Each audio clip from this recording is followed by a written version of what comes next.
Boa tarde! Nesta tarde de domingo, comecemos o nosso vídeo pedindo a intercessão de Nossa Senhora Aparecida, já que estamos na semana da novena de Nossa Senhora Aparecida.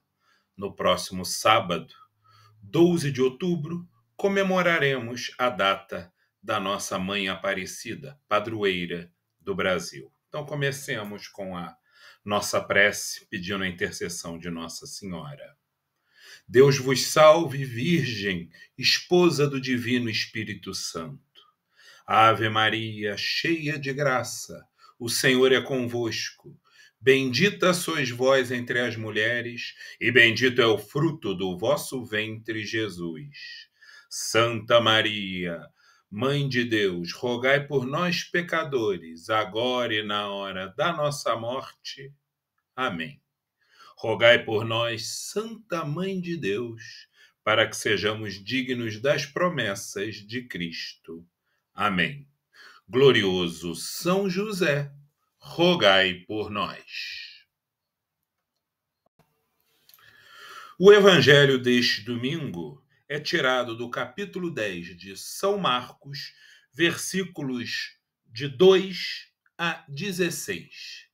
Se usarmos a Bíblia da CNBB como referência, que é a Bíblia que é usada nos lecionários, nós temos aqui, neste evangelho, duas perícopes. A que trata do repúdio à esposa, ou seja, da questão do divórcio, e a que trata da bênção às crianças, que está abençoando as crianças. Mas vamos ao Evangelho, primeiro, antes dos comentários. Proclamação do Evangelho de Jesus Cristo, segundo Marcos. Glória a vós, Senhor. Aproximaram-se então alguns fariseus e, para pô-lo à prova, perguntaram se era permitido ao homem repudiar sua mulher. Jesus perguntou: que vos ordenou Moisés? Os fariseus responderam: Moisés permitiu escrever um documento de divórcio e repudiá-la. Jesus então disse: foi por causa da dureza do vosso coração que Moisés escreveu esse preceito. No entanto, desde o princípio da criação, Deus os fez homem e mulher. Por isso, o homem deixará pai e mãe e se unirá à sua mulher. E os dois se tornarão uma só carne, de modo que já não são dois, mas uma só carne.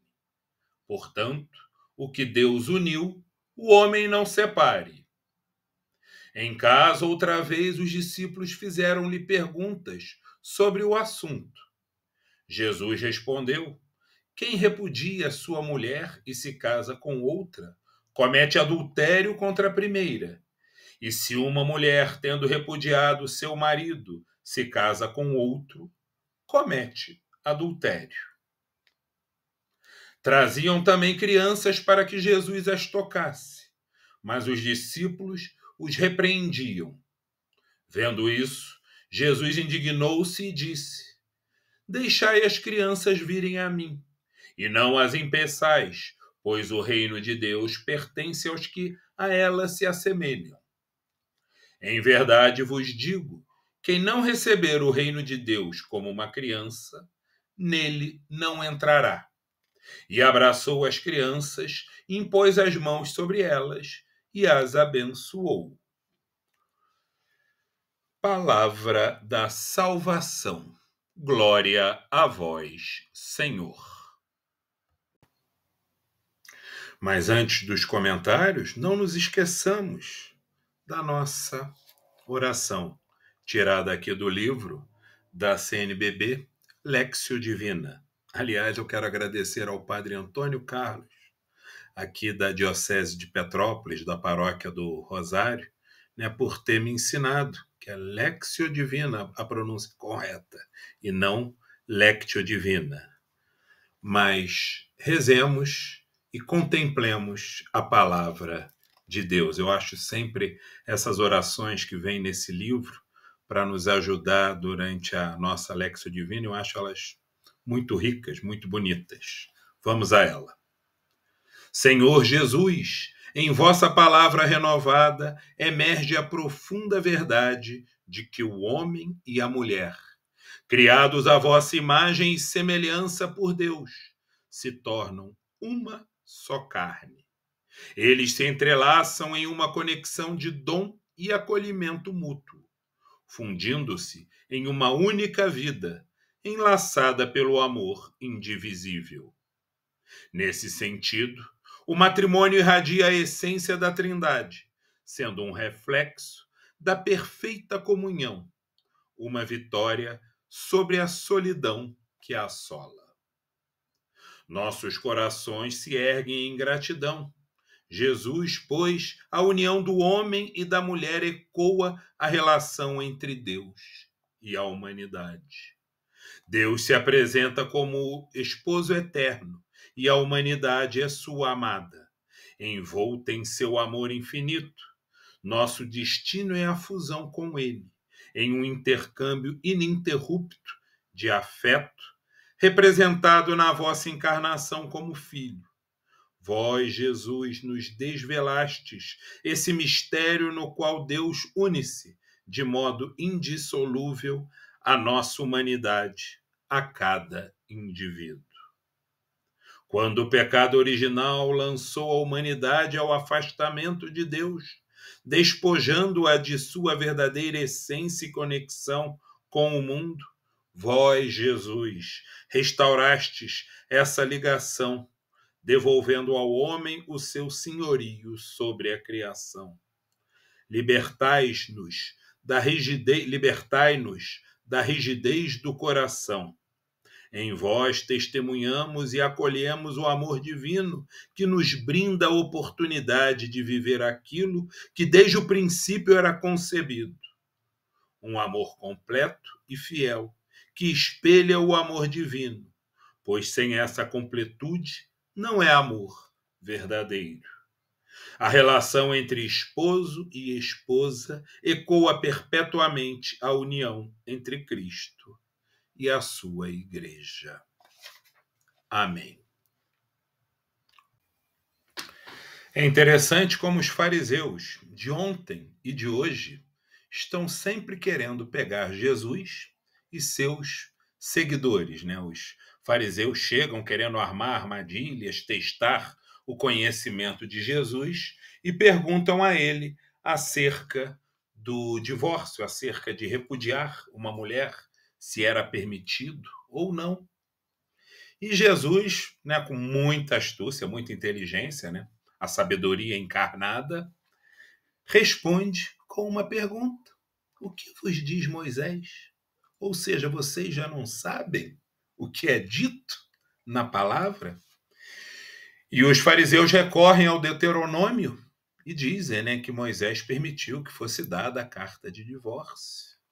Mas Jesus, mais uma vez, vai além, né, como sempre, vai na origem, vai no livro de Gênesis e nos lê, né, numa resposta magnífica, mostrando a santidade e a indissolubilidade, ou palavrinha difícil, do casamento. Então vamos ler aqui, está na primeira leitura de hoje.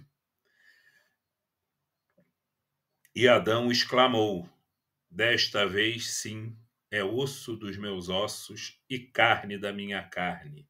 Ela será chamada mulher, porque foi tirada do homem, né? Por isso o homem deixará seu pai e sua mãe e se unirá à sua mulher, e eles serão uma só carne. Então Jesus, indo das origens, mostra a indissolubilidade do casamento ao dizer: o que Deus juntou, ninguém separe. Não querendo aqui entrar no mérito, é uma questão que causa profundo sofrimento às pessoas que se separaram e tudo. Não quero aqui emitir julgamentos, não cabe a nós, né? Há casos e casos, mas a doutrina da igreja é clara. Em não havendo motivo para anulação do casamento, ele é válido, ele é um sacramento para o resto da vida, né? A anulação até acontece porque de fato ali não ocorreu o sacramento. Houve algum impeditivo. E o interessante é que esta questão do divórcio, ela já é polêmica desde praticamente o início do evangelho. Haja vista João Batista, que é preso e depois executado. Por quê? Por fazer uma crítica a Herodes, né? Que convivia com a esposa de seu irmão. Então Jesus ali estava, digamos, entrou numa questão bem polêmica, bem difícil e, como sempre, né, lidou com sabedoria e com caridade. Agora é curioso como os apóstolos aproveitam ali, parece que não quiseram entender a mensagem, quando estão a sós com Jesus em casa, perguntam: vem cá, para nós isso daí é verdade? O que você diz aí para nós? Abre o jogo aí, mestre. E Jesus reafirma, né? E reafirma falando na questão do homem que deixar a esposa e casar com outra estará cometendo adultério. E no Evangelho de Marcos, o que é muito bonito, a mulher também. A mulher que possui igual dignidade que o homem, se ela fizer a mesma coisa, o que não é dito em Mateus, né? Também estará cometendo adultério. Então é bonito essa passagem e até há razões profundas para isso, porque Marcos pregava, né, para os pagãos, de acordo com os estudiosos, quer dizer, para os pagãos, não, me desculpem, pregava para os cristãos que tinham vindo do paganismo, cristãos de origem greco-romana, e que na sociedade, na cultura greco-romana, era comum que as mulheres, muitas vezes, também procurassem o divórcio. Já na sociedade hebraica, né, Mateus está falando mais para o povo hebreu convertido ao cristianismo, era mais comum que o homem recorresse ao divórcio. Então, é interessante contextualizar e ver o que os estudiosos da Bíblia dizem a esse respeito. São detalhes, são nuances que a gente encontra nas notas de rodapés, nos estudos sobre a Bíblia, mas que fazem todo um sentido e dão um sabor muito maior à mensagem do Evangelho, dão uma riqueza muito maior ao Evangelho, né? O Evangelho deste fim de semana, como eu disse no início, também contempla outra questão, que é de deixar vir a mim as crianças. Olha que coisa bonita. Antes de eu entrar, né, no mérito, no simbolismo de quem são essas crianças, eu acho bonito a ordem das duas perícopes. Primeiro falamos do casamento, do homem e da mulher, do pai e da mãe, e agora das crianças. Olha que coisa bonita.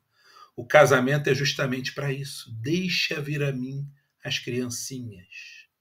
Tenhamos filhos, renovemos a humanidade e levemos estas crianças para Jesus. Um dos graves problemas de hoje em dia, infelizmente, como muitas coisas na vida, é que não somos educados para o casamento. Então, em não sendo educados para o casamento, entramos num círculo vicioso.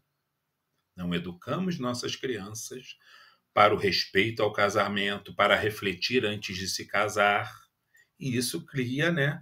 Essas crianças, muitas vezes, têm incorporadas no seu inconsciente, o inconsciente de uma sociedade consumista e materialista. Ah, vou casar, se não deu certo, separa. Quer dizer, já partem de um pressuposto errado. Vamos refletir antes, pensar direito, né? Não é casar já pensando em se separar. Tenhamos em nossa mente essa sacralidade, reflitamos e veja se é isso mesmo que nós queremos, se o casal combina, e peçamos sempre a bênção de Deus. Não casemos como quem troca de roupa. Se essa roupa não combinar, eu coloco outra. Não é assim. Este é um dos grandes problemas. Uma sociedade consumista que nos consome. Espero que aos poucos a gente vai aprendendo, vai incorporando e vai valorizando os sacramentos, a religião, tudo isso. É o mesmo consumismo, pegando o meu exemplo, né, dando a minha cara à tapa, que na época da faculdade me afastou da igreja, como eu, na faculdade, metido a intelectual, a bacanão que sabia das coisas, fui procurar fora da igreja o que já estava lá. Mas por quê? Por várias razões, a gente muitas vezes não tem uma boa catequese, acaba se tornando católico do IBGE, aí acha que o catolicismo é um monte de crendices, de coisas sem sentido. Não vê a riqueza, a profundidade de uma fé de 2000 anos. Ainda mais para o intelectual que acha, nossa, o catolicismo é cheio de superstições, não faz sentido. Não vê a riqueza de toda uma filosofia, de toda uma teologia cristã. Basta olhar para Santo Agostinho, São Tomás de Aquino, São Boaventura e tantos outros doutores da igreja, né? Pegamos os místicos também, Santa Teresa d'Ávila, São João da Cruz, e a gente vai buscar fora o que já está dentro nessa tradição maravilhosa. Aí você acaba caindo em filosofias materialistas, acaba sendo atraído por outras religiões. Ah, não, vou ser budista. Não estou aqui criticando os budistas, com todo respeito, estou usando como exemplo, porque eles têm uma mística profunda, meditação. E nós não temos isso também na tradição da igreja? Não temos uma mística profunda em São João da Cruz, em Santa Teresa d'Ávila, em São Francisco de Assis, né, com seus estigmas? Então, é a mesma coisa, eu tracei aqui um paralelo que acontece com o casamento. Nós não aprendemos, nós não conhecemos, nós não aprofundamos, nós não refletimos, não meditamos, e depois vamos buscar fora. Mas com o tempo espero que esta situação se modifique. Mas voltemos ao deixai vir a mim as crianças, ou deixai vir a mim as criancinhas. Né? Aqui nós também podemos interpretar crianças como humilde, o mais fraco, o mais simples. Então todos nós, mesmo os velhos e barbados, adultos, e se achando cheios de sabedoria, diante de Deus, somos crianças. Né? E para concluir, justamente neste espírito, eu gostaria de citar aqui o sermão do Papa Francisco durante o Ângelus, na Praça de São Pedro, de 3 de outubro de 2021, quando ele fala sobre essa pequenez de todos nós. Então, cito o nosso Papa Francisco. Na vida, reconhecer-se pequeno é um ponto de partida para se tornar grande. Se pensarmos nisso, crescemos não tanto com base nos sucessos e nas coisas que temos, mas, sobretudo, nos momentos de luta e fragilidade. Na necessidade, amadurecemos, abrimos o coração a Deus, aos outros, ao sentido da vida. Abrimos os olhos aos outros, abrimos os olhos quando somos pequenos, para o verdadeiro sentido da vida. Quando nos sentimos pequenos face a um problema, pequenos diante de uma cruz, de uma doença, quando sentimos fadiga e solidão, não desanimemos. A máscara da superficialidade está caindo e a nossa fragilidade radical está reemergindo. É a nossa base comum, o nosso tesouro, porque com Deus as fragilidades não são obstáculos, mas oportunidades. É precisamente na fragilidade que descobrimos o quanto Deus se preocupa conosco. As contrariedades, as situações que revelam a nossa fragilidade, são ocasiões privilegiadas para experimentar o seu amor. Sabem bem disso os que rezam com perseverança. Em momentos de escuridão ou solidão, a ternura de Deus para conosco se torna, por assim dizer, ainda mais presente. Quando somos pequeninos, sentimos ainda mais a ternura de Deus. Esta ternura nos dá paz, Esta ternura nos faz crescer, porque Deus se aproxima de nós à sua maneira, que é a proximidade, compaixão e ternura. Quando nos sentimos sem importância, isto é, pequenos, por qualquer razão, o Senhor se aproxima, nós o sentimos mais próximos, ele nos dá paz, faz-nos crescer. Na oração, o Senhor nos abraça como um pai com o seu filho. Assim, tornamo-nos grandes. Não na ilusória pretensão da nossa autossuficiência. Isso não faz ninguém grande, mas na força de recolocar toda a esperança no Pai, precisamente como fazem os pequeninos. Desculpem a citação longa, mas o trecho é tão belo e tão profundo que foi difícil cortar um trecho, um excerto menor. Mas fica aqui a mensagem. Nos façamos pequenos, aprendamos, tenhamos humildade de nos abrir para Deus para aprender.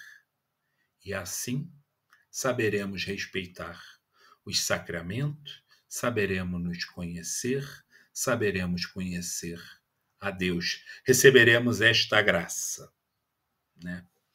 Que todos tenhamos uma boa semana e que Nossa Senhora Aparecida interceda por nós, interceda pelo nosso Brasil. Nossa Senhora Aparecida, rogai por nós. Glorioso São José, rogai por nós. Bom domingo, boa semana e até semana que vem. Fiquem em paz, fiquem com Deus. Quase que eu me esqueço. Quero dizer que a foto que eu deixarei neste vídeo, né, lá no YouTube, a miniatura, a foto que aparecerá, é retirada do casamento dos meus pais. A minha maneira de homenagear este sacramento e o casamento que levou ao nascimento meu e do meu irmão, Bruno Capão. Meus pais se casaram na igreja de Santo Antônio, aqui em Petrópolis, no Alto da Serra, no dia 1º de julho de 1967. São 57 anos juntos, né, mostrando a sacralidade deste sacramento. A sacralidade é indissolubilidade, ou palavra difícil, deste sacramento. Mais uma vez, boa semana. Fiquem em paz. Agora sim, me despeço.